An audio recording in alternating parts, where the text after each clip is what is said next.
welcome back. It's me again. I'm sorry I didn't post a video last week. Life got in the way, but no excuses. I hope you've been keeping well. Today we're going to talk about you've gotten your student visa, what next? Before we get into this video, I want to remind you, just like any application, this application could be denied. So I want you to keep that in mind as you do this application. Just because you met all the minimum, and remember it's minimum, there are other things that they're going to look into. Just because you met all the minimum requirements, it does not mean that you'll get your visa. For every application, there is a possibility that it will not go through. And yes, you can appeal, and this is where I will tell you, go get, the best lawyers, the best immigration lawyers, and you might have a case to appeal. It's not the end, but just be prepared for that eventuality. Say you've gotten your student visa granted, and I remember my time, it was one of the best days of my life. I was very happy. I was looking forward to coming to Australia. Of course, the first thing you want to think about is where you're gonna stay, because even before you book your ticket, where are you going? Who are you going to stay with? If you know someone already, you already have an upper hand, and that is really great. But if you don't know anyone, these are the few things that can help you. One, you want to start connecting with people on Facebook or Instagram or any avenue that you can find a community. So I am from Kenya, and a lot of the Kenyans, I live in Tasmania, there is a Kenyan in Tasmania group, there is Kenyans in Victoria, there is Kenyans in Western Australia, Kenyans in New South Wales or Sydney. So you want to find those groups. Sometimes they're private, you want to request and join. And even, so say you're coming to Tasmania and there's no Kenyans in Tasmania Facebook group. What you can actually do is you can go ahead and message Kenyans in Victoria group and say, hi admin, my name is so-and-so, I am coming to the University of Tasmania and I do not know anyone. Is there any way you can connect me to the community? Because people know each other around the state. So you will find someone. You have to speak up, you have to ask for help, and God always ordains someone in your path. Second thing you can do is chat to the agent. You can ask them, do you know someone who's going to the same university that I'm going to? And again, there is privacy, but what the agent can do is they could speak to this other person, and then with the consent of the person, they could connect you to. There are chances that this person could be knowing someone, and they could talk to that someone and say, hey, I know it's really hard to host two people at once, but I have this friend who is really stranded. Is there any way we can help him? And again, you never know, that could be your person that God has ordained to help you in your journey. So you need to speak, like I said, you need to speak up and ask for help. And the third option is you could chat to the school. That could be an expensive route because the school will not cover your expenses, but what they can do is they can find you where to stay for even like a week or two.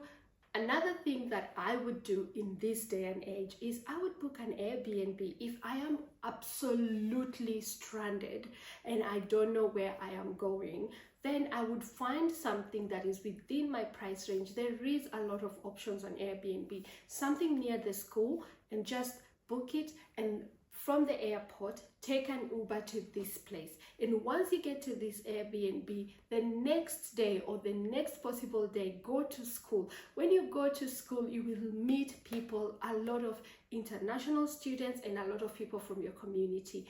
Be honest, talk to someone, tell them, this is my situation. I am currently staying in an Airbnb. I really, really need somewhere to stay. You need to have these apps on your phone. You need to have maps. You need to have Uber. If you have Airbnb, is great.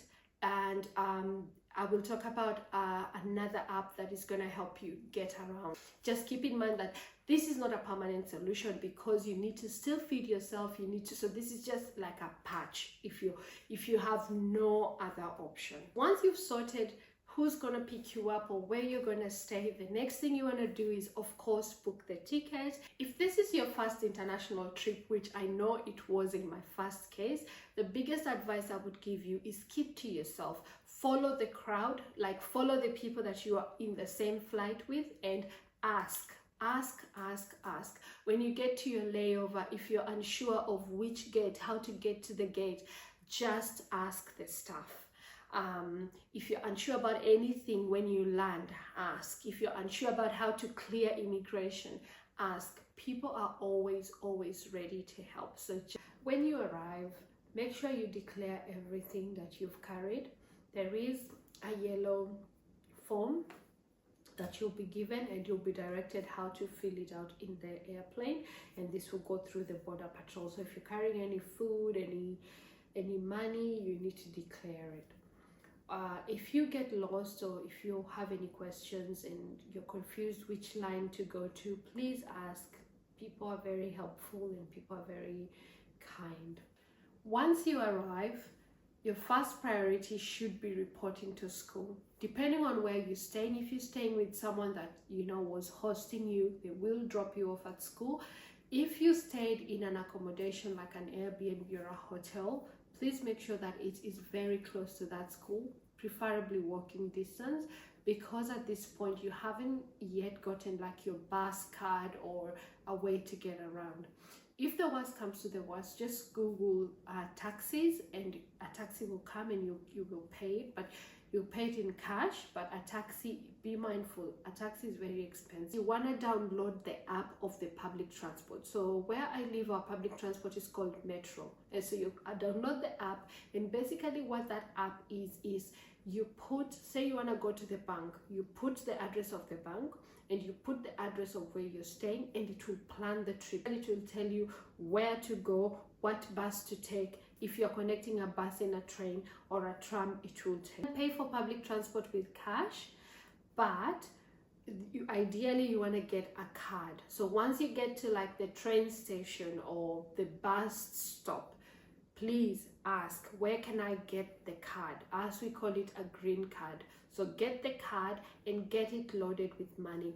All through everything I'm talking about, you need to be walking around with your passport, because that's your identity. So once you have that card, you have a means of transport. You have how you can get from point A to point B. Once you get to school, you will make connections, you will make friends. So you can find someone who will actually offer to drop you off at home, and they can offer to actually pick you up the next day if you're going back to school.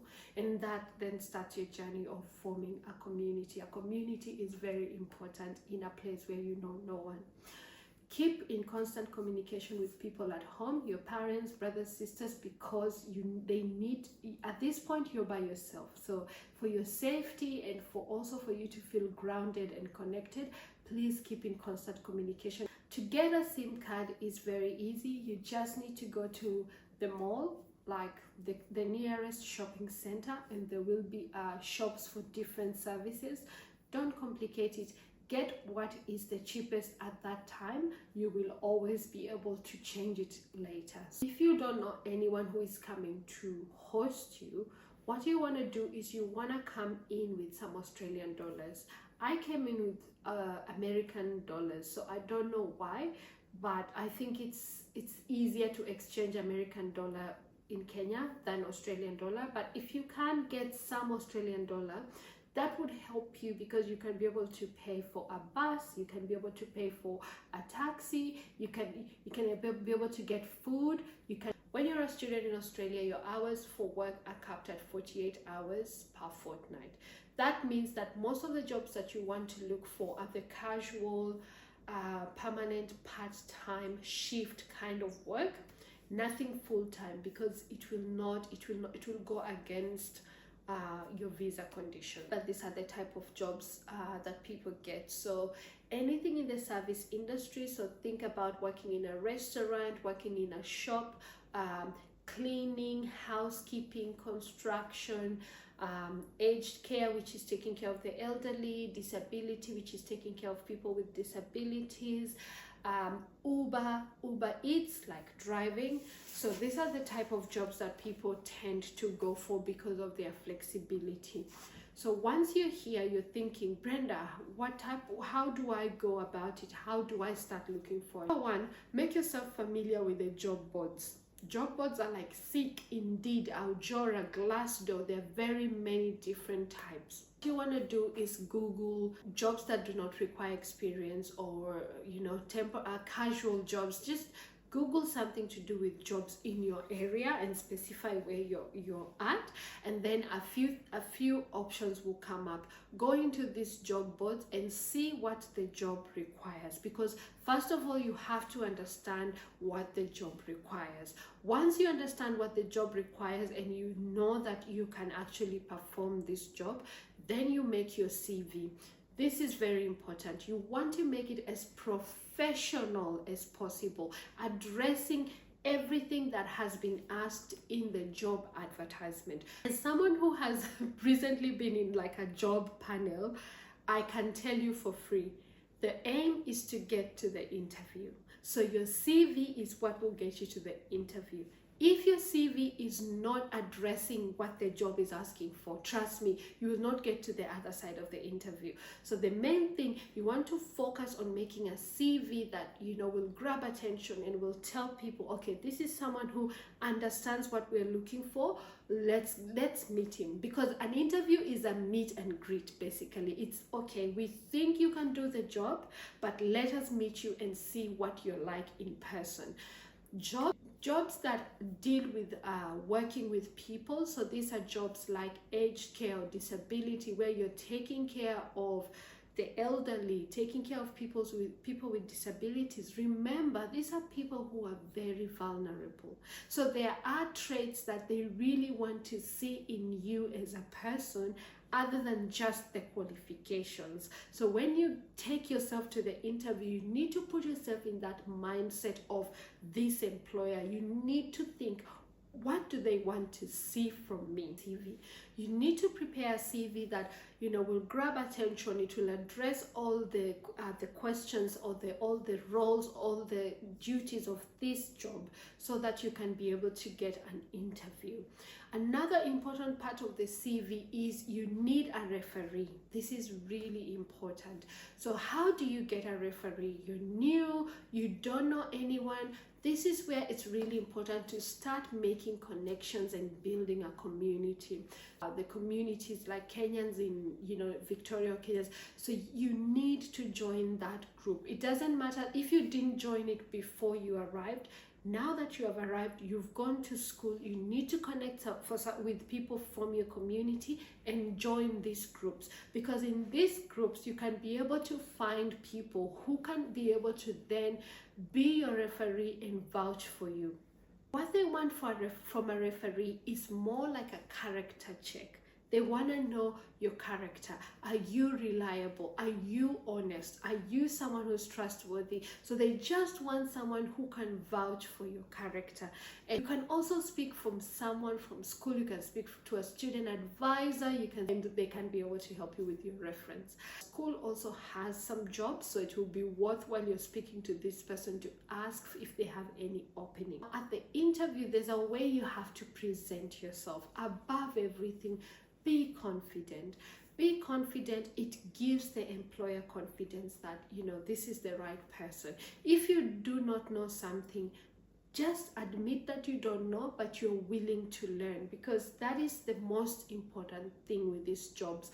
They are jobs that are really hands-on, and even if you have experience with something before, it might not be the same, but if you're willing to learn, that's all the employer wants to know. Another thing I will say about your CV, if you have worked before in a different field, in a different type of job, please just demonstrate what transferable skills you can bring to this job.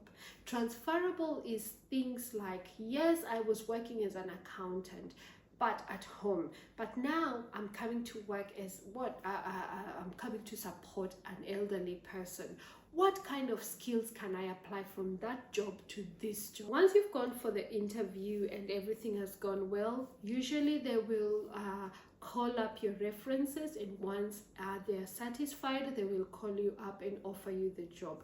There are different types of jobs. There is a casual job where you get the job, but they have no obligation of giving you work. So you can be excited, yes, I've gotten a job, but sometimes it could be weeks before you do anything. So in that case, I would advise apply for as many jobs as you can, especially if they're casual jobs, because they are not, just because you have the job, it's not a guarantee that you will get the shifts. There is the permanent part-time, where they're offering you a set number of hours per fortnight or per month, depending on the contract.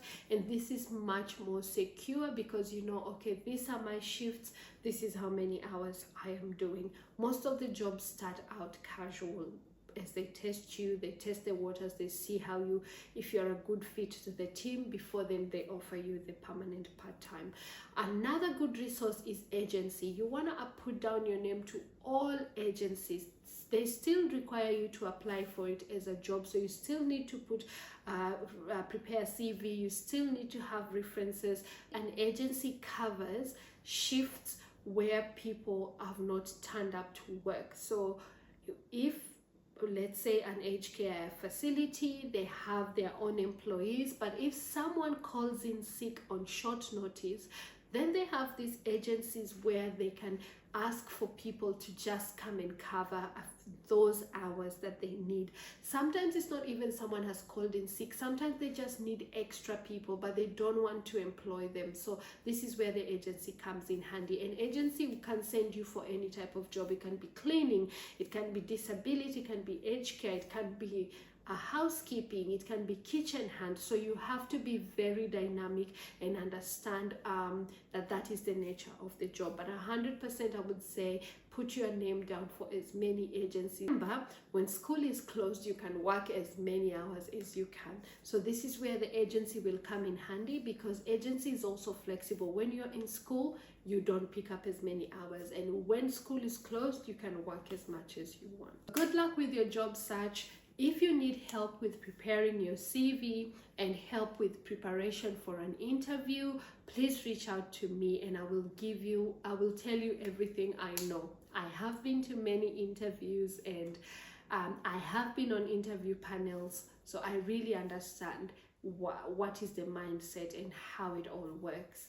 And so some jobs will say most jobs will say you have to apply for a police clearance or do a police check. Some jobs, if you're working in disability, will say you need an NDIS screening. Some jobs will say you need a first aid certificate. Some jobs will say you need a manual handling certificate. Some will say you need a food handling certificate. So some of these jobs have prerequisites that you have to do before you actually get the job. And this is where it's really important if you can come in with some money, because all these things cost money. And there is a certificate that, you know, people do. All these jobs have some form of qualification. So there is qualification for hospitality, there is qualification for cleaning, there is qualification for disability, there is qualification for aged care, which I think these two are the same. So most of these jobs have a qualification. The way it is now, sometimes it's difficult to enroll to like aged care course where you're on another student visa course.